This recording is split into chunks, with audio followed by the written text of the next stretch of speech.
નમસ્કાર મિત્રો, આપ સૌનું અમારી ચેનલ બુદ્ધ ટીચિંગ્સ પર સ્વાગત છે।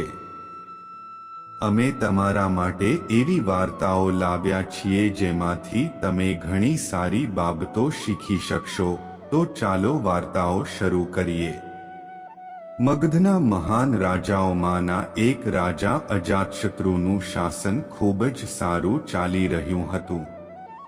પરંતુ કહેવાય છે કે સમય હંમેશા એકસરખો રહે છે અને રાજા અજાતશત્રુ સાથે પણ એવું જ બન્યું હતું। રાજા ઘણી મુશ્કેલીઓમાં પડ્યો અને તે મુશ્કેલીઓમાંથી બહાર આવી શક્યો નહીં। તેણે ઘણી યુક્તિઓ અજમાવી પરંતુ તે અસફળ રહ્યો। એક દિવસ તેની મુલાકાત એક તાંત્રિક સાથે થઈ। રાજાએ તાંત્રિકને પોતાની સમસ્યાઓ જણાવી। તાંત્રિકે રાજાની વાત ધ્યાનથી સાંભળી। પછી તેણે એક ઉપાય સૂચવ્યો। તાંત્રિકે કહ્યું, તમારે પ્રાણીઓની બલિ ચઢાવવી પડશે, તો જ તમારી સમસ્યાઓ દૂર થશે। પહેલા તો રાજા વિચારશીલ હતા, પરંતુ જ્યારે તેને બીજો કોઈ રસ્તો દેખાતો ન હતો ત્યારે તેણે તાંત્રિકની સલાહ માની લીધી।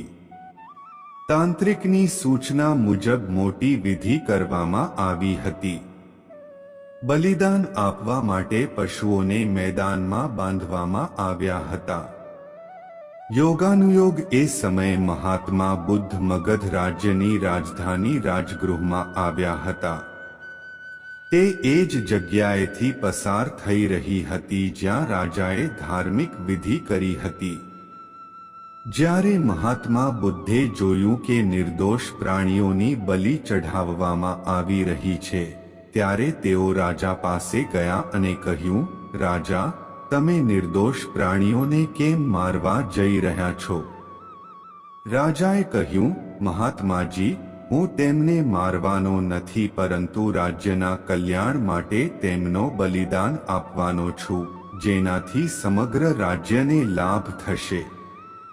મહાત્મા બુદ્ધે કહ્યું, શું નિર્દોષ જીવનું બલિદાન આપવાથી કોઈને ફાયદો થઈ શકે?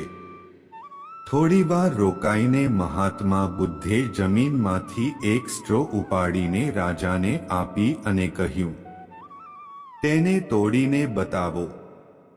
રાજા નીતિનના શરીરના 2 ટુકડા થઈ ગયા। તેણે કહ્યું, હવે તમે તેને ફરીથી ઉમેરો। રાજાએ કહ્યું, મહાત્માજી, તમે કેવા પ્રકારની વાતો કરો છો? હવે તેમાં ફરી કોઈ જોડાઈ શકશે નહીં। પછી બુદ્ધે રાજાને સમજાવ્યું અને કહ્યું, જેમ આ સ્ટ્રો તૂટી ગયા પછી તમે ફરી જોડાઈ શકતા નથી, એ જ રીતે જ્યારે તમે આ પ્રાણીઓની બલિ ચઢાવશો ત્યારે આ નિર્દોષ આત્માઓ તમારા કારણે મરી જશે અને તમે તેમને પાછા જીવતા નહીં લાવી શકો, પરંતુ તેમના મૃત્યુ પછી તમારા પર હત્યાનો આરોપ પણ લાગશે અને તમારી પરેશાનીઓ ઓછી થવાને બદલે વધશે। આનાથી પણ વધુ વધારો થશે કારણ કે કોઈ પણ વ્યક્તિ કોઈ પણ નિર્દોષ જીવની હત્યા કરીને સુખ પ્રાપ્ત કરી શકતો નથી। નિર્દોષ જીવોની હત્યા કરીને તમારી સમસ્યા કેવી રીતે ઉકેલી શકાય? તમે રાજા છો। શું તમે ખરેખર કરવા માંગો છો તે નક્કી કરતા પહેલા તમારે કાળજીપૂર્વક વિચારવું જોઈએ। જો તમારે તમારી સમસ્યાઓનું સમાધાન જોઈતું હોય તો તમારા મગજનો ઉપયોગ કરો। મુશ્કેલીઓ આવતી અને જતી રહે છે। આ જીવનનું સત્ય છે। કોઈ નિર્દોષ જીવને મારવાથી સમસ્યાઓનો અંત આવશે નહીં, બલકે તમારે તમારી બુદ્ધિમત્તાનો ઉપયોગ કરીને તેનો ઉકેલ શોધવો પડશે। બુદ્ધની વાત સાંભળીને અજાતશત્રુ તેના પગે પડી ગયો અને પોતાની ભૂલની માફી માંગવા લાગ્યો। અજાતશત્રુએ જાહેરાત કરી કે હવેથી તેમના રાજ્યમાં કોઈ નિર્દોષ જીવની હત્યા નહીં થાય। જો તમને અમારી વાર્તા પસંદ આવી હોય તો કોમેન્ટ બોક્સમાં હા લખવાનું ભૂલશો નહીં અને આ વિડિયો તમારા મિત્રો સાથે શેર પણ કરો.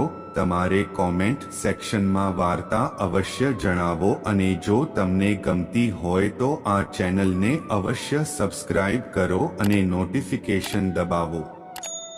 ત્યાં સુધી આગળની વાર્તામાં ધ્યાન રાખજો.